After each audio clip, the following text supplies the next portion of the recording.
Hello! I am sorry to randomly show up here, but before I let you listen to the chapter, there's something I'd like to let you know. And that's that about halfway through, probably a bit more, the microphone I was using mysteriously damaged itself, and there's a very noticeable change in the audio quality. Not sure if you'd class it as worse or better, it's for you to judge, but it's definitely different. If you've managed to survive through 14.5 chapters up to this point though, I'm sure you can handle it. Whatever the case may be though, that microphone was only temporary and will most likely just be for the end of this chapter. And chapters that follow will most likely sound similar to the previous ones. So again, sorry for all the inconsistencies, and for this interruption of course. And thank you all. Now back to the chapter, I guess. Chapter 15. Missing Joy. I am a full-grown man, Nexus. Explain how this is even possible, Nightmare Moon bellowed, finishing what had been an exhausting half-hour rant. It was the morning after she had been forced to imprison her old friends in the dungeon, and a near-sleepless night had worn her patience thin. Your Highness, I'm certain there is an explanation for why you don't have your cutie mark, Spell Nexus assured her in an attempt to assuage his queen's rage.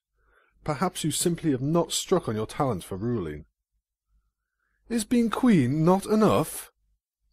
It should be, and, if I had the magic, I'd force your cutie mark to appear, Spell Nexus said. Please understand, you have been preoccupied with more important tasks than the responsibilities of ruling a kingdom. Perhaps now that your rule is assured, and there are no more challengers to your throne, you can discover your talent for truly ruling Equestria. Nightmare Moon leaned back in her throne, not convinced. Perhaps. What would you suggest, Nexus? There are many things, Your Highness, he eagerly answered. If I may be so bold as to speak of your predecessor, Princess Celestia would often oversee the enactment of laws and make public appearances. She would entertain dignitaries and regularly held open court, where petitioners would make requests of the throne. Nightmare Moon twitched her wings in irritation.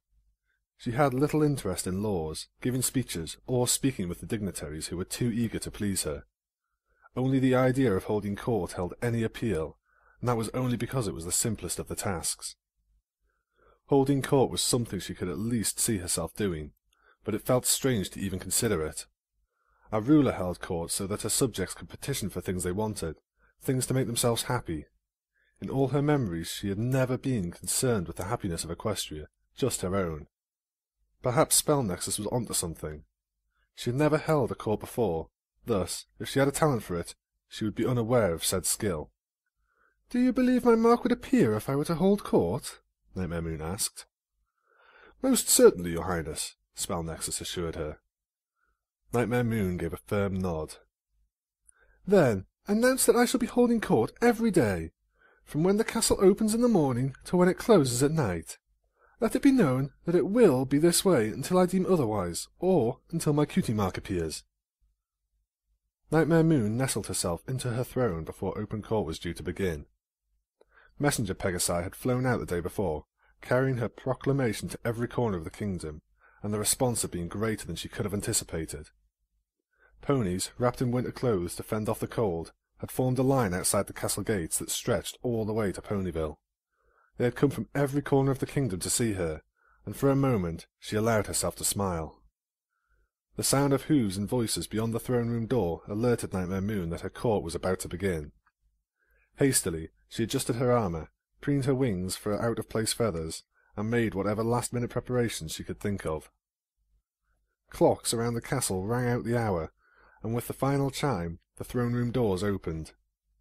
Nightmare Moon watched as her servants quickly guided the front of the line into the room, looking over many visiting ponies as they slowly filed in.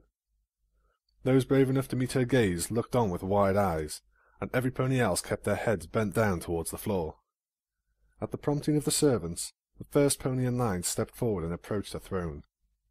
He was a farmer that Nightmare Moon found vaguely familiar. His cutie mark was of several carrots lying on the side. He had come in wearing a large, brimmed hat, but he quickly removed it once he reached the foot of the throne.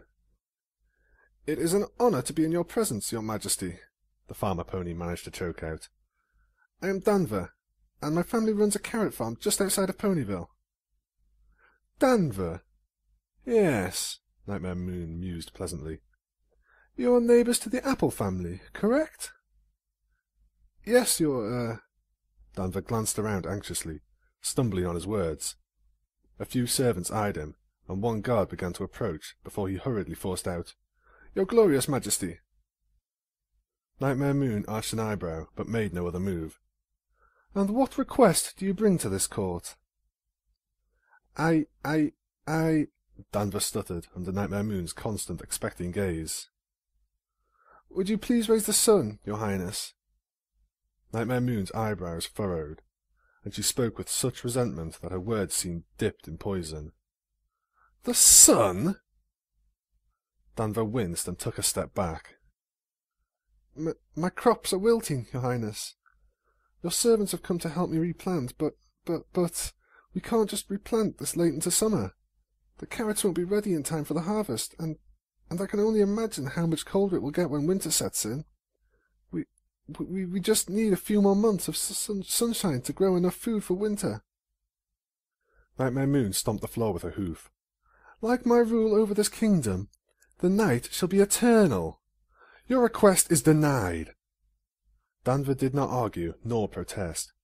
He instead turned tail and sprinted out of the throne room, as if lingering a moment more would be suicidal. His quick departure made many of the ponies in line shift uneasily. They all stayed, though many looked much more afraid than they had moments before. After giving her temper a moment to cool, Nightmare Moon motioned for the next pony in line to come forward. The stallion appeared to be a business pony, and was dressed with a tie, collar, and cuffs. He bowed and introduced himself in an almost exact same way the carrot farmer had. Nightmare Moon could only guess her servants were instructing the petitioners on how to speak to her, and just as his introduction was similar, so was his request. He asked for the sun to be raised. His reasons were far different from the farmer's, but his request still made Nightmare Moon grit her teeth in anger. She denied the stallion's request and quickly called for the next pony in line. Pony after pony came to her, and time after time Nightmare Moon heard the same request. They wanted the sun. They wanted their day. And while none dared to speak it, she could tell that they wanted more. They wanted the royal sisters back. They wanted Equestria to go back to the way it was, but they would be disappointed. She was queen now, and she would not simply give up the throne. After spending hours listening to ponies requesting the sun's return, Nightmare Moon had heard enough. She stood up from her throne and spread her wings. Let it be known that the next petitioner who asks for the sun to be raised will be locked in the dungeons. I will never raise the sun. I have decreed that Equestria shall live in night eternal, and that decree will stand. Now, all who have a request for the sun to be raised should leave. Now! Every pony in line turned and bolted, many screaming in panic as they ran from the throne room. This just seemed to fuel the anger burning in Nightmare Moon's chest, but she did not pursue the petitioners. She was glad they were gone, glad to be rid of their sun-loving faces. On top of it all, she could tell that her special talent was not in holding court. No cutie mark would come of this, and the frustrating indignity of being an adult blankflank, coupled with the disrespect of the ponies, had Nightmare Moon seething. She turned her head down, glaring at the floor around her throne as she debated which part of it she would smash with her hoof. Just as she had picked a part of the floor that was going to be the victim of her aggravation, she heard a pair of hoofsteps echoing from the exterior hallway. Were there still petitioners who had a request not related to the sun, or were they just too stupid to take a hint? Preparing herself to make good on her threat, Nightmare Moon sat up in her throne and watched two ponies step through the throne room door. It was a pair of unicorns, a mare and a stallion. Both had fairly common builds, at least for ponies their age. The stallion had a white coat, brown mane, and a prominent, almost distracting moustache. The mare had a pink coat, and wore her purple mane up in a beehive style that easily added another half-foot to her standing height. The mare, unlike the stallion, was also wearing clothes, a reddish-orange shirt with a frilled collar and white pants. The pants alone made Nightmare Moon cock an eyebrow as the pair approached the throne and bowed. She couldn't fight a nagging feeling that she recognized these ponies. She could not recall from where or when, but she knew them from some place. "It is an honor to be in your presence, your Majesty," the stallion said. He rolled his vowels like he had a ball in his mouth, and once more Nightmare Moon felt the nagging sensation that she knew these ponies from some place. She, however, did her best to push that annoying thought aside. She flattened her expression and looked down at the pair. "And what do you want?" "Well, Your Highness, if you wouldn't mind, we'd like to know—" The stallion choked on his words, as if the air in his lungs was being sucked away by Nightmare Moon's gaze. Still, he soldiered on, and he asked, "We'd like to know if our daughter could come home." The shout Nightmare Moon had been preparing in response to another request for the sun died, and her voice became hollow, almost shaky. Your daughter?" "Our little cupcake, Sweetie Belle, Your Highness." Nightmare Moon felt her heart seize up in her chest. She now realized why the pair was so familiar. They were Sweetie Belle and Rarity's parents. She had seen them only in passing, when she and the other Crusaders went by their house. She also began to see the resemblances. Rarity had inherited, at least in part, her mother's purple mane, and both Rarity and Sweetie Belle had the white coat like their father. Yes, his fur was a slightly different tone of white in comparison to Rarity or Sweetie Belle's, but the resemblance was still there. After hearing their request, Nightmare Moon almost wished that they had come to ask for the sun to be raised like every pony else. It took all her strength to keep herself from looking away when she answered, "I'm afraid she cannot." Sweetie Belle's mother stumbled forward, her once solemn and respectful gaze shattered and replaced by the panicked, pleading eyes of her mother. "Please, Your Highness, my little cupcake doesn't belong in a dungeon.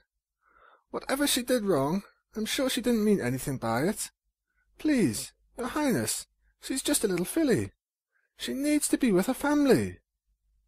Nightmare Moon closed her eyes and shook her head once. "I cannot release her." Those words were enough to break what little control Sweetie Belle's mother had over herself. She wailed and collapsed into a heap on the floor. She began to beg, to plead, saying 1,000 different things as fast as she could to try and convince Nightmare Moon that Sweetie Belle should be allowed to return home. Sweetie Belle's father placed her hoof on his wife's shoulder, trying to calm her, but she batted it away and continued to wail out her pleas. During this, Nightmare Moon was making every effort to shut out the cries. The guilt they were causing clawed at her insides, and when she couldn't shut out the wails, she did the only other thing she could think of. First, without a word, she motioned for her guards to leave. Then, once they were gone, the throne room was sealed once more, leaving Nightmare Moon alone with Sweetie Belle's parents. With no prying eyes to see what she was about to do, Nightmare Moon stood up from her throne and closed the distance between her and Sweetie Belle's parents. Both of them looked up at her in fear, undoubtedly terrified that they had asked too much of their new queen and were about to suffer the consequences. Nightmare Moon, however, didn't raise her voice, nor did she lift a hoof to harm the pair. She instead lowered herself down, putting herself at eye level with them. "I am sorry. I would like nothing more than to let Sweetie Belle go home with you, but she must face the consequences of her actions," Nightmare Moon told them with an apologetic tone. "She, Applebloom, and Scootaloo trespassed into my castle and were extremely lucky that they found me before the guards found them. I promise I will let them go soon. I just can't do it right now." "But when? When can she come home?" Sweetie Belle's mother pressed. Nightmare Moon sighed, turned her back on the parents, and began walking back to her throne. "Request an audience with me in a few weeks. My adviser should be satisfied with the punishment by that time. I will then be able to release not only Sweetie Belle, but Scootaloo and Applebloom as well." Nightmare Moon retook her seat on the throne and looked down at Sweetie Belle's parents. "Despite what you may think of me, know that I take no joy in punishing my old friends. Still, they must learn that I am Nightmare Moon, and that I can no longer be the friend they once knew." Sweetie Belle's parents nodded, and unlike the petitioners before them, bowed to Nightmare Moon a second time. "Thank you, Your Highness, and we'll be sure to come back in a few weeks. We'll also tell Applebloom and Scootaloo's family the news," Sweetie Belle's father assured Nightmare Moon, before looking back to his wife. "Come on, honey." Sweetie Belle's mother nodded, and though tears were still streaming down her face, she managed a small smile, hopeful that she would see her daughter again soon. Together, the pair left the throne room. At the same time, the servants and guards moved back in to find Nightmare Moon sitting in a throne with her eyes shut and a frown on her face. "Are there any more petitioners?" Nightmare Moon asked. "No," one of the servants replied. Nightmare Moon offered a weak nod. "Then I am ending court today. Notify the guards at the gate, and let the ponies of Equestrian know that they must come asking for an audience if they wish to speak to me. Let it be known that I shall no longer be holding open court." "Understood, your majesty." Despite the failure of holding court, Spell Nexus continued to offer royal tasks to Nightmare Moon. She tried every aspect of ruling the kingdom, from making speeches to helping form laws. Nightmare Moon even sat through an utterly boring tax meeting, but despite Spell Nexus's continued promises, her flank remained blank.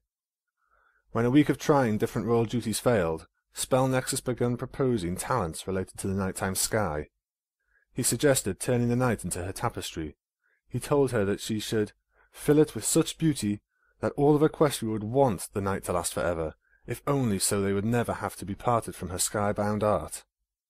Yet, when Nightmare Moon tried her hoof at moving the stars, she quickly regretted it. Her mind flashed with memories of art projects in Cheerilee's class. Some of her classmates were talented in such endeavours, but her pictures always turned out foolish. The only way she knew how to draw a pony was a stick figure. The only pony less skilled with art in the class was Sweetie Belle, and that was only because she kept forgetting to wash her brush between colours when they were painting. Thus, any change Nightmare Moon made to the sky was no improvement. She tried to make constellations, but there was a subtlety to Luna's artwork that she just couldn't match. The constellations had vague resemblances to the creatures they were supposed to be, but were also up for interpretation. All the while, they remained hidden within the grander picture of the sky. They only came to the surface when one actively searched for them. This was a stark contrast to anything Nightmare Moon attempted. The constellations she made stood out like rough and haphazard brushstrokes. Despite trying dozens of times to make the sky her own, the only thing that Nightmare Moon succeeded in doing over the course of the night was to build up her frustration. Her cutie mark had once been a moon against the darkest night. She was supposed to have a special talent for this, for tending the night sky, but if anything, her actions were equivalent to those of a foal who was defacing a masterpiece with hoof paints. A nearby clock chimed the morning hour, and Nightmare Moon finally admitted defeat. With a stomp of her hoof, she used her magic to wipe away her latest failure at painting the sky. She then willed her body to become smoke, and like an angry snake, zipped back through the air to her bedroom balcony. Once there, she rematerialized and stomped through the open door. Nightmare Moon moved straight to her bedroom mirror and stared at the reflection of her still very blank flank. She glared at it, trying to force her cutie mark to appear through sheer will alone. When that didn't work, Nightmare Moon shut her eyes tight and fought the urge to smash her mirror again. What was different? Why wasn't her talent what it used to be when she and Luna were one and the same? Was there anything that made her unique beyond being a queen that everybody feared, despised, and wished was banished back to the moon? Opening her eyes again, she let her angry glare turn from her blank flank to her armour. At the moment, it was just as much of a mockery as her absent cutie mark. She wasn't a war pony, or a terror who would strike down those who stood in her way.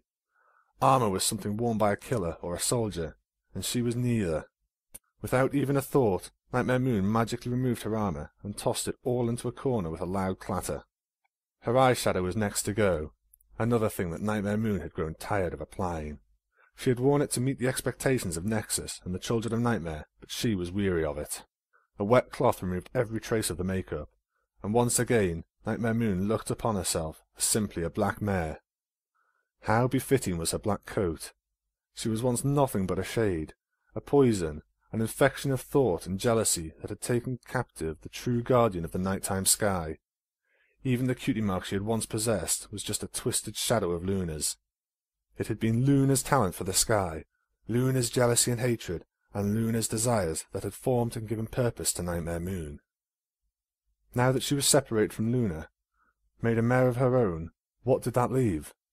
The desires that Nightmare Moon remembered, that once burned within her like fire, had gone ice-cold and lingered only in memory. It felt like she had no desires or wishes of her own, like she was hollow. She was beginning to fear she didn't even have a special talent or a cutie mark. Unable to stare at her reflection in the mirror any more, Nightmare Moon moved back to her bedroom balcony and looked across Equestria with tired eyes. For 2 weeks the night had lasted, and the effects were noticeable. Plants were wilting all across the kingdom. Even the staunch and sturdy Everfree forest was looking sickly. The few ponies out so early in the day were bundled up like it was the dead of winter, when it was in fact supposed to be the summer. Nightmare Moon saw Sweet Apple Acres on the far side of town and thought of Apple Bloom's family. The orchards looked weak. How much longer would the trees be able to survive? What would happen to the Apple family and to Ponyville when the harvest failed? Would the town survive a winter without the orchard's usually bountiful harvest? Nightmare Moon violently shook her head. Why did she care about this? The Nightmare Moon she used to be would have just laughed at the hardship and revelled in the suffering. She never used to care about the ponies of Equestria. All that used to matter was that the ponies saw her, or rather Luna's, night sky and appreciated its beauty. Nightmare Moon glanced upward at the sky. She sought comfort in the beauty it was supposed to hold, but after staring at it all night, it only disgusted her. She was tired of the moon and stars. She was tired of the night's cold and darkness. She was just tired of it all and wanted to see something else. She wanted something other than night. There was, however, only one other thing. Furrowing her brow, Nightmare Moon looked to the horizon. She stared at it as her thoughts snowballed together. The thoughts became a desire that she shouldn't have felt. That desire, however, only grew stronger, and soon Nightmare Moon began to do the one thing she had sworn she would never do. With her mane swirling and her eyes glowing white, Nightmare Moon stretched her magic to the heavens. Without a warning to any pony watching below, the moon began to race across the sky. Within 5 minutes it had reached the west and began to set beyond the distant horizon. But Nightmare Moon did not watch her moon set. Instead, her gaze remained focused eastward. A bit of red started to mix with the dark blue and black of the night. It was just a shimmer at first, but it grew. The red fringes were pushed farther into the sky by an orange core, and the orange pushed higher as a bright yellow sphere began to peek over the horizon. This went against everything she was supposed to stand for, everything she was supposed to want. Despite this, Nightmare Moon couldn't help but smile. She could already feel a few of the sun's golden rays striking her coat and filling her with warmth. Her eyes moved to the sky, and she watched it shift from inky black to a bright, cheerful blue, while at the same time the stars slowly faded from view. For the first time in 2 weeks, the sun had risen over Equestria. Leaving her armour behind, Nightmare Moon made her way to the royal throne room, curious as to just how long it would take before some pony came running in, looking for her in a panic. "My queen, I have dire news!" Spellnexus yelled as he burst into the throne room. A number of soldiers followed in his wake, yet his panic was met by a cool pair of eyes and a small smirk from Nightmare Moon, who was sitting in her throne calmly. "Only 10 minutes. I was sure it would have taken you longer than that," Nightmare Moon mused. Nexus and the soldiers came to a stop at the foot of the throne, confusion painted across their faces. "My queen?" "It is nothing. Now, what pressing business do you have that makes you feel you can burst in here and make such a spectacle of yourself?" "Your Majesty, the moon has set and the sun is beginning to rise. Celestia has obviously escaped her imprisonment, and it is only a matter of time before she joins with Princess Cadence's rebellion and comes to strike you down. Now, I have already alerted the guard here and sent a message to Shining Armour to do the same with our Canterlot guard. Both castles are preparing to defend themselves, and within the hour we will be ready to—" "That will not be necessary," Nightmare Moon interrupted. "There is nothing to fear." "Your confidence is refreshing, my queen, but now Celestia has the advantage of surprise. We do not know when or how she will attack. She could be plotting even as we speak." Nightmare Moon nodded her head before she let another smirk escape. "Yes, that would be true if Celestia had escaped the sun. But I assure you, she is still trapped." But then why? Why is the sun rising? Surely it's not you." "Yes, Spellnexus. I am the one that lowered the moon, and it is by my will and power the sun climbs into the sky." Nexus could only look at Nightmare Moon in shock, mouth agape. But, Your Highness, why would you end your own night? Is it not your deepest desire to have Equestria for ever bathed in your glory of the moon and the stars? Don't be so foolish, Nightmare Moon barked. Have you even felt how cold it is outside the castle? Have you even seen the plants beginning to wilt? It is a miracle Equestria survived 2 weeks of constant night, but to expect this kingdom to survive an eternity is ludicrous. Nexus shakily took a few steps towards Nightmare Moon with pleading eyes. My queen, if this is about our progress transforming Equestria, then I assure you that your renovations would come too late. Your progress in replanting is pitiful at best, and the warming lamps that you promised would keep the populated part of Equestria warm haven't been installed in most towns. Half of Equestria would starve, and the rest would freeze to death by the time you finished. Speaking of the night, there is no longer any reason to make it last forever. Things are not as they were 1,000 years ago, Nexus. There are now ponies who live and work during the night. There are ponies who appreciate its beauty, but there is beauty to be found in the day and sunlight as well. Beauty that I have decided to rule over, Nightmare Moon continued. I have decided that as long as I am the sole ruler of Equestria, I will tend to the sun and moon myself. I will do just as Celestia did for 1,000 years, and I shall be her better. I shall hold dominion over both heavenly orbs, and be the purveyor of their beauty, not merely for 1,000 years, but for all eternity. I shall be the eternal queen of both night and day. Nexus opened his mouth to continue his protest, but Nightmare Moon kept him silent with a single hard glare. Eventually he bowed, as did the rest of the soldiers. As you wish, my queen. Is there anything else you would like me to know? Yes. I will be taking leave of the castle today, Nightmare Moon told Nexus as she rose from her throne. Of course, your majesty. I shall have some pony fetch your armour and— No! I shall be going out as I am. Nexus stared at Nightmare Moon as if she had gone mad. But, your highness, I really think— I'll decide what I will and will not wear, Nightmare Moon bellowed. Now, away with you! Nexus did not linger a moment longer. He and the guards bolted from the room as fast as their hooves could carry them.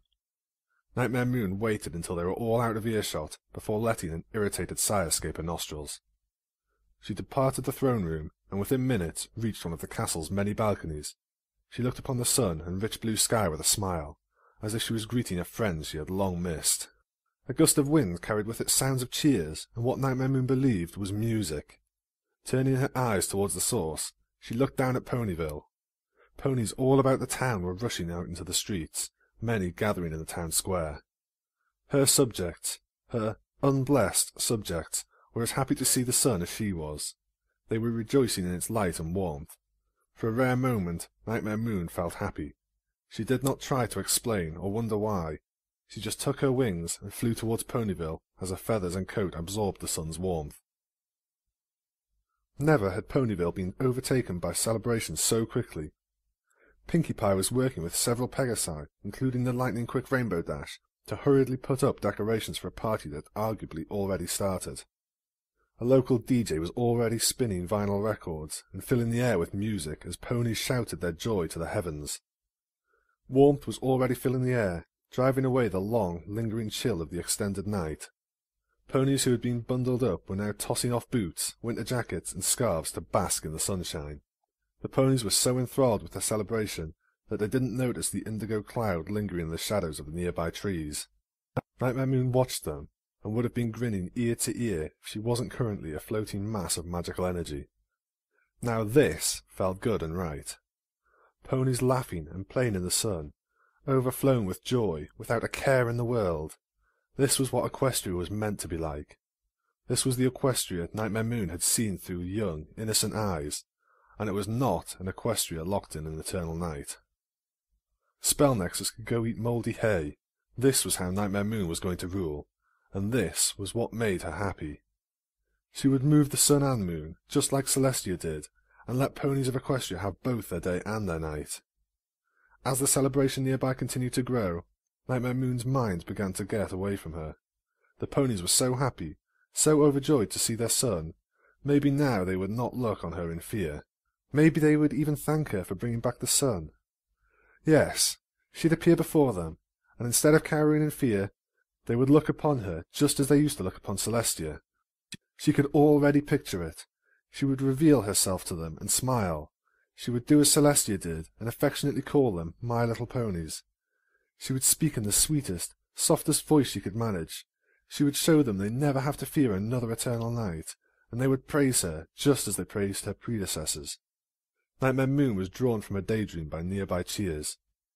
A few mares and stallions had moved over beside her hiding place and were carrying with them a table laden with a bowl of punch and empty cups. As soon as they set the table on the ground, each one took up a cup. One of the stallions then laughed and lifted his glass. "I propose a toast. To the sun." "To the day," another one in the group added. "To Equestria's true royalty." "To Celestia and Luna." Nightmare Moon's heart dropped in her chest like a stone in the ocean.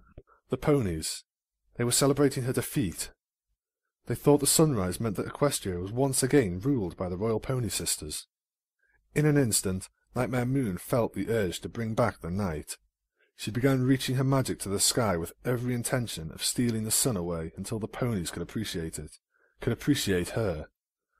Yet, before Nightmare Moon could send the sun from the sky, her determination faltered. It had been 2 long weeks of night, and these ponies would be heartbroken enough when they learned that their beloved princesses had not returned. Sinking to the ground, the cloud that was Nightmare Moon snuck between the hooves of the ponies and away from the party. She would let them have their day, let them have their celebration, but she would not stand to stay there and watch. On the far outskirts of Ponyville, where the party and its musics were nothing more than haunting tones on the wind, Nightmare Moon laid down on the grass. She found refuge in one of the town's many exterior parks in the shade of a weeping willow. The long, hanging branches hid her from any ponies that might walk past on the path, ensuring she had the privacy she sought. Her heart ached. The happiness that had flickered to life when she raised the sun had been slain in cold blood by the celebrating ponies. The worst part was that she had tasted that happiness. It was like giving a sip of water to a pony lost in a desert. It had been a brief moment of refreshment that, once past, only left the soul craving more. But why? Why had she only been happy then? Cutie mark or not, she had everything else she had ever wanted. She was queen. She banished Celestia and Luna to the sun and moon. There was no pony to challenge her rule. So why had she only been happy when she raised the sun? When she thought the ponies of Ponyville didn't fear her any more? What had made her happy in the past? She knew it hadn't always been like this, and thinking back, memories Nightmare Moon had tried to bury began to bubble to the surface. She knew what made her happy in the past, and it was not power or a crown. It was not an object or a trinket. It was ponies. It was ponies like Twilight Sparkle, Cheery Lee, and Twist. It was ponies like Applebloom, Sweetie Belle, and Scootaloo. It was all of the residents of Ponyville who had once looked upon her with smiles and happy faces, as just another citizen of their humble little town. Nightmare Moon groaned as she laid her head on the ground and covered her eyes. With determination she began to sort through her thoughts. She was tired of the uncertainty, tired of the unknown. She would know why those short months she spent as a filly were more important to her than all the rest of her memories. She would not be tormented by this a second more. Focusing, Nightmare Moon thought back to her oldest memory, the first she shared with Princess Luna. It was just a wisp, but as she grasped at it, the memory began to take shape. The faded memory was from when she and Luna had been one and the same. She did not remember the event or the date, but the important details of the memory held true.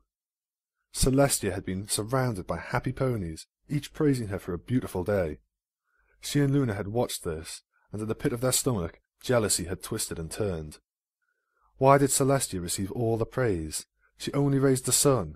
She did not fill the sky with a tapestry of stars while also tending to the moon. Celestia only put forth half the work at best, and yet the ponies loved her 10 times more.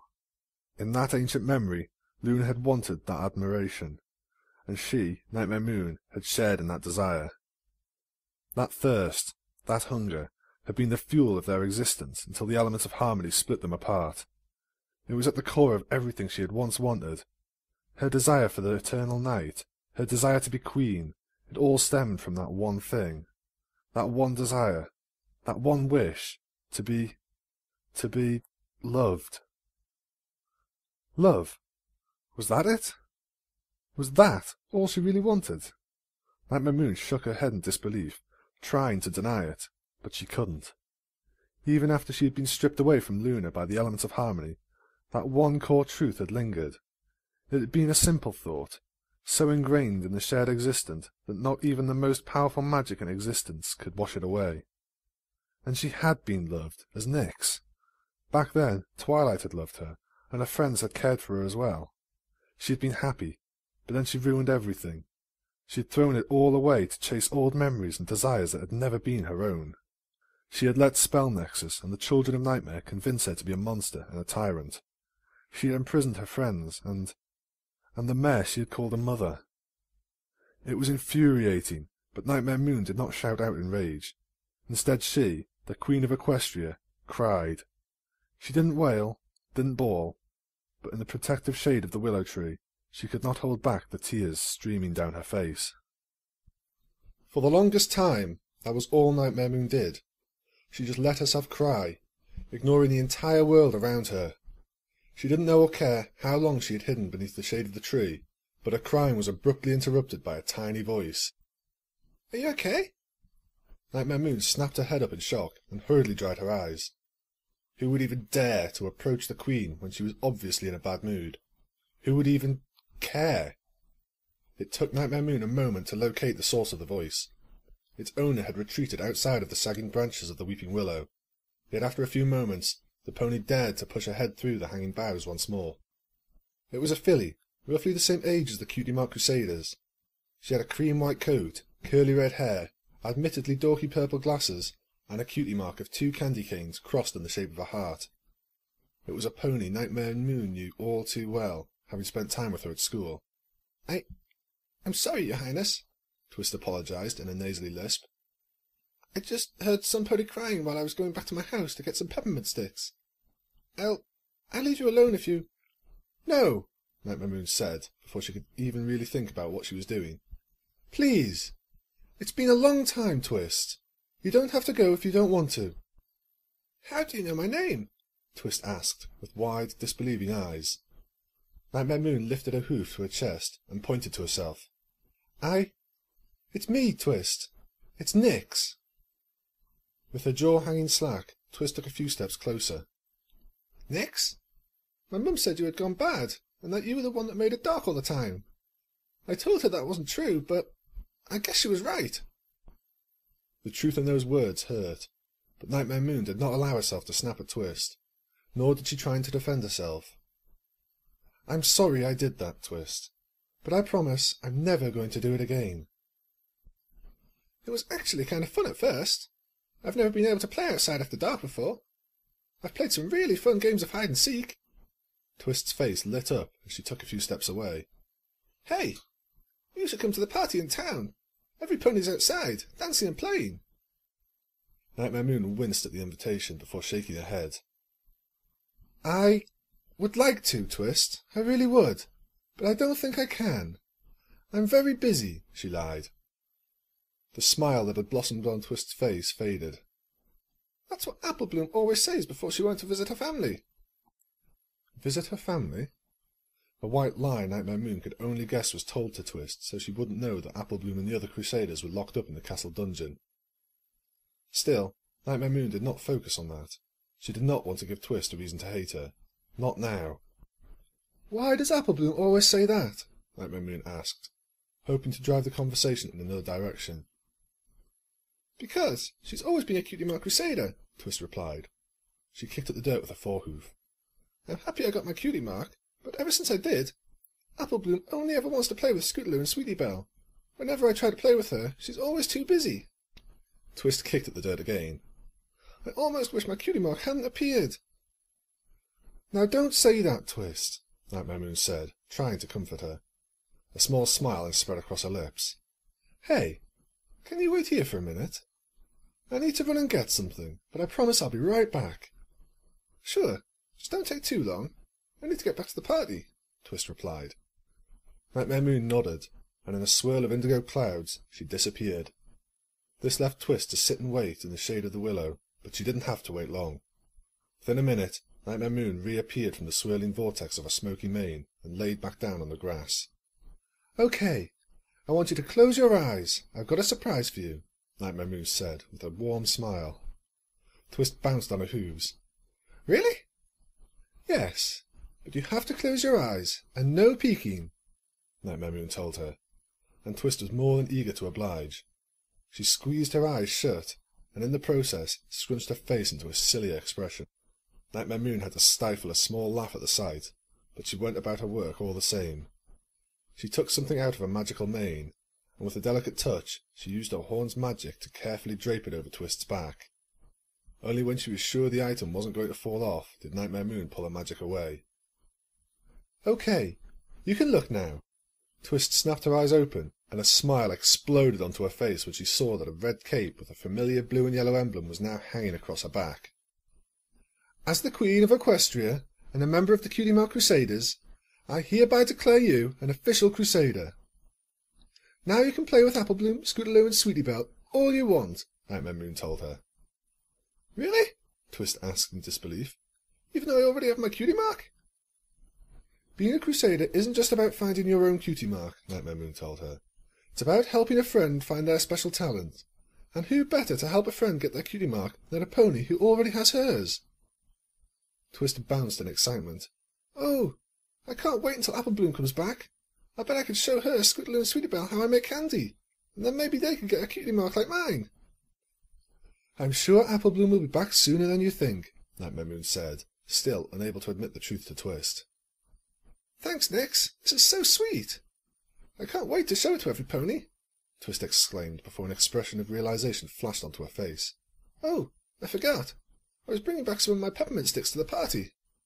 Nightmare Moon lifted a hoof and used it to gently nudge Twist. Well then, you'd better run along. Despite Nightmare Moon's encouragement, Twist turned back to look at her. Are you sure you don't want to come to the party? I'm sorry, Twist, but I really don't think I should go. Okay, Twist replied, but not before reaching into her saddlebags and drawing out one of the peppermint sticks. It was wrapped in colourful tissue paper and a big red bow. Here, you should at least have one of my peppermint sticks. I just made them this morning. Nightmare Moon's eyes softened at the sight of the small gift. Oh, Twist, no, I couldn't. It'll make you smile, Twist assured her in a sing-song voice after setting the peppermint stick down on the ground. It was too much for Nightmare Moon to bear. She picked up the candy with her mane as if it was a fragile piece of glass and smiled a little as she turned it over in front of her eyes. Thank you, Twist. Okay, I better get going.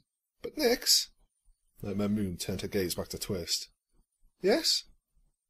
Is the sun going to rise tomorrow, or is it going to be dark again? I'll make you a deal, Nightmare Moon said, as she leaned in closer to Twist. If you promise not to tell any pony that you saw me, or that I was the one that raised the sun today, I'll make sure to raise the sun again every day. Does it have to be a Pinkie Pie promise? Twist nervously asked. Nightmare Moon chuckled, remembering the day that they had encountered Pinkie Pie after Diamond Tiara's prank had gone bad. No, it doesn't. Okay, I promise, Nix, Twist replied with a smile. But I hope you change your mind. The party's going to be a lot of fun. Still, if you don't, I'll see you later, okay? Nightmare Moon nodded and watched as Twist slipped out from underneath the canopy of the weeping willow. She then used a touch of her magic to push back some of the hanging branches so that she could watch Twist bounce towards town. Once Twist had disappeared from sight, she turned her attention back to the peppermint stick. She removed it from its tissue wrapping and placed it in her mouth. It was sweet, minty, and in that moment, every way delicious. Nightmare Moon remained where she was until the end of the day, when the celebrations had died down and the sun was nearing the far horizon. She made the sun set and the moon rise from her hiding place beneath the tree, and she lingered there a bit longer before daring to leave. She moved through Ponyville as a mystical shadow, making her way to her destination, Golden Oaks Library. While Nightmare Moon was happy to give Twist the new Crusader cape she had received from Sweetie Belle, she soon after found herself almost regretting what she had done. She realized too late she wanted the cape for her own, to have as a memento, but at the same time she knew that she couldn't take it back from Twist. That left Nightmare Moon wanting until she remembered there was one more Crusader cape in the world. There was one she could have and keep for herself, which in truth already belonged to her. It was her first cape, the one she had received during the school year, and she knew exactly where to find it. Back when she was known simply as Nyx, a pony returned the library book damaged. A number of pages had been torn out, and many of the others stained with water. The book was simply ruined, and Twilight was forced to throw it out. At the same time, however, Nyx had been reading a story where the main character hid things inside of a hollowed-out book. After fishing the book out of the garbage, Nyx made it into her best hiding spot, something even Twilight didn't know about. She hollowed it out and then hid it under the bed with her other storybooks. It was a hiding spot she had been so proud of. To find a single, small book under a filly's bed in a library would be like finding a needle in a haystack, unless one knew where to look. The cloud that was Nightmare Moon drew close to the library at this point, and she was struck with a bit of déjà vu as she approached one of the windows. In the past, she had snuck up to the same window and peeked in on Twilight Sparkle and the other 5 ponies that would wield the elements of harmony against her that fateful night, back when she and Luna were one and the same. And just like that night, Nightmare Moon peeked through the library window, only to find a very different scene than she remembered. "Are you sure you'll be okay here by yourself, Spike? You are more than welcome to keep staying with me," Rarity offered. She was standing in the centre of the room, watching Spike as he rushed about cleaning. Owlicious was helping as well, using his wings to feather dust the higher shelves. Pee-wee was sitting in his nest on the windowsill, but the baby phoenix was joined at his nest by another of his kind. Princess Celestia's own pet phoenix, Philomena, had come to the library seeking refuge when the Children of Nightmare had tried to capture her as a prize for Nightmare Moon. "No way! I need to be here and make sure the library is in tip-top shape for when Twilight comes back. I mean, you saw it. The sun came up. That means Princess Celestia's back, and if she's back, it won't be long before she beats Nightmare Moon. Then she'll free Twilight, and I don't want her to come back to a dirty library." "You really are her #1 assistant, aren't you?" Rarity praised with a smile. Spike paused from his cleaning and puffed out his chest in pride. "You bet I am." "Well then, I won't keep you, but if you get hungry, I want you to come over to the boutique. While I can't promise you gemstones, you are always welcome to share a dinner with me. Oh, and don't stay up too late," Rarity finished before she turned to leave. "You wouldn't want to be tired when Twilight comes back, now would you?" Nightmare Moon shrunk back, hiding her cloud-like body in a nearby bush as Rarity exited the library. She waved a final goodbye to Spike before departing, and only when she had disappeared around a distant street corner did Nightmare Moon dare to peek through the window again. Spike had finished dusting the last of the library shelves and had moved on to Twilight's writing desk. He began to clean it just as he had cleaned everything else, but he soon paused to pick up a nearby picture frame. It was a picture of him and Twilight. The two were posing for the picture, undoubtedly a shot for a school yearbook or something back when Twilight was attending Celestia's school for gifted unicorns. Both she and Spike looked younger in the image, back at a time when he was just starting to act more like Twilight's assistant. It was a picture that brought a smile to Spike's face, and he took a moment to hug it to his chest. "Come home soon, Twilight." Until Spike had said those words, Nightmare Moon had every intention of waiting until he had fallen asleep before sneaking upstairs to retrieve her treasure book. Now, however, she slunk away from the window and let her cloud-like form begin to make its way back to the palace.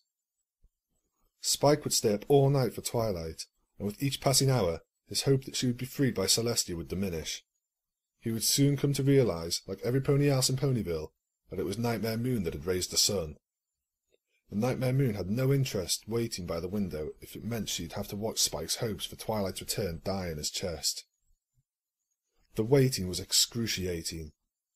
Nightmare Moon had returned to the castle and ordered the guards to fetch her treasure book the moment Spike left the library unattended. She had stayed in her throne since then, not wanting to move an inch and risk missing the guard's return. She had made the book sound like something far worse than it was. She wove a tale of how the book held her grand plans for Equestria, and Nexus was more than eager to believe her. He even volunteered to go back to the library and get the book with his own hooves to ensure it was never opened. It was an offer Nightmare Moon didn't refuse, though she insisted that Spike had to be out of the library. When Nexus asked why, she gave him a simple explanation that no pony or dragon in Ponyville was to know that the book even existed, and that seemed to thrill Nexus even more. He would have probably waited years for Spike to leave the library before securing the book. Thankfully, it had only taken hours. A short time after the sunrise the following day, Nightmare Moon heard the doors open to her throne room. Nexus poked his head in the moment the crack was wide enough, and he wore a broad smile. "Were you successful?" Nightmare Moon asked, though she could already see he had been. As she rose from her throne and crossed the room to meet Nexus halfway, he walked towards her with the book levitating beside his head. "Of course, my queen. The book was just where you said it would be, and the baby dragon was out fetching breakfast for himself at the time. We also ensured the phoenixes and owl were sleeping upstairs. No one saw us enter or leave, and no one has even cracked the cover of your book. It has remained tightly closed since it was removed from its hiding spot, as per your request." "Excellent," Nightmare Moon said gleefully as she took the book of her own magic. "You have done well, Nexus." "You honour me, your highness. Though, if I may be so bold, what exactly does this book contain? You have spoken of it as if it holds something of unfathomable importance, but I find myself wondering how such a simple-looking book contains something so—" "Do you question my word, Nexus?" Nightmare Moon hissed out, leaning in close and glaring coldly at him. Nexus swallowed nervously, trying to force down the knot that had formed in his throat. "No! Never, my queen! Perish the thought!" "Then you will trust in my word. This book is important, but its contents are for my eyes only. Now, I am retiring to my bedchambers for the morning. It is of the utmost importance that I am not disturbed."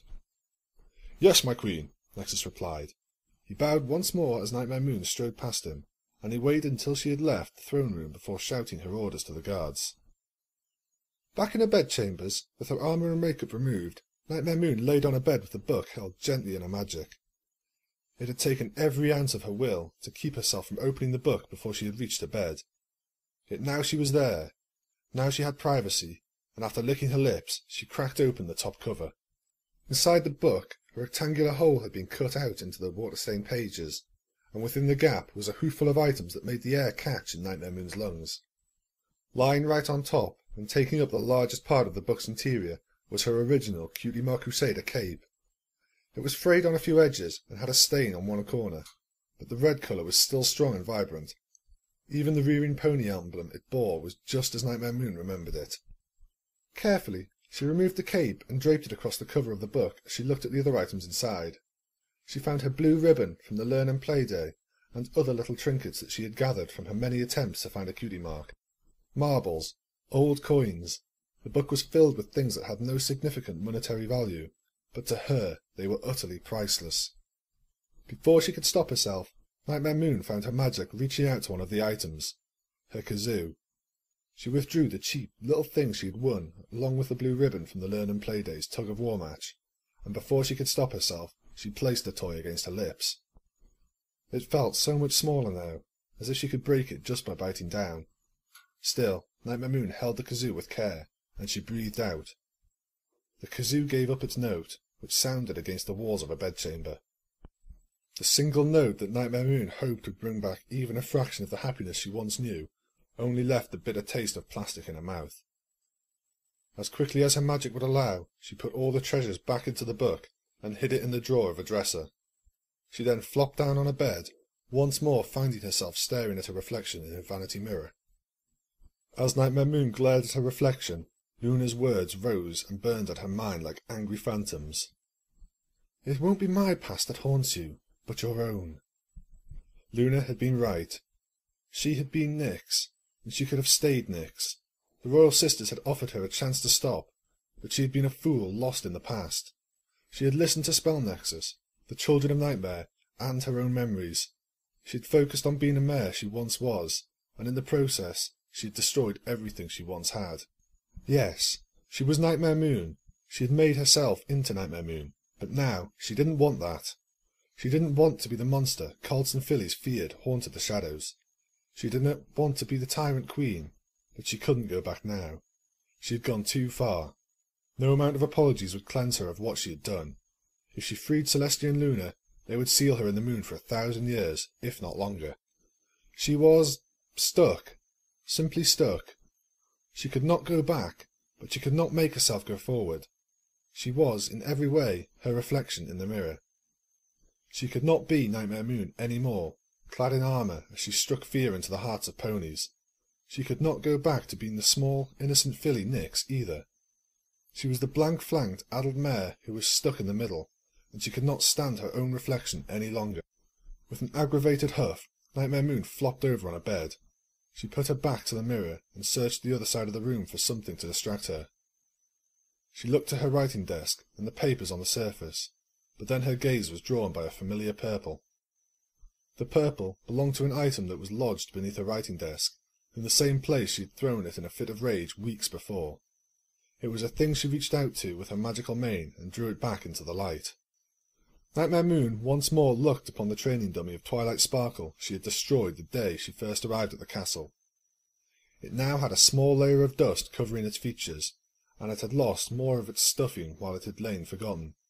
Still, the resemblance the dummy shared with Twilight Sparkle was just as striking as when Nightmare Moon first saw it. It was so much like Twilight that Nightmare Moon couldn't stop herself from drawing the dummy close and letting her magic flow through it. The rips and tears began to fix themselves, and soon the training dummy was as good as new. She, however, didn't stop there. Nightmare Moon continued to use her magic on the dummy, and she changed the rough burlap into something soft and plush. Under the influence of Nightmare Moon's magic, the training dummy became in form and appearance a doll, and the freshly transformed Twilight Sparkle doll soon found a place against Nightmare Moon's chest. She hugged the doll to her body with her legs, and for a moment she dared to pretend the doll was the real Twilight. "What do I do now, Twilight?" Nightmare Moon asked, praying that the doll might actually provide an answer. "What do I do now?"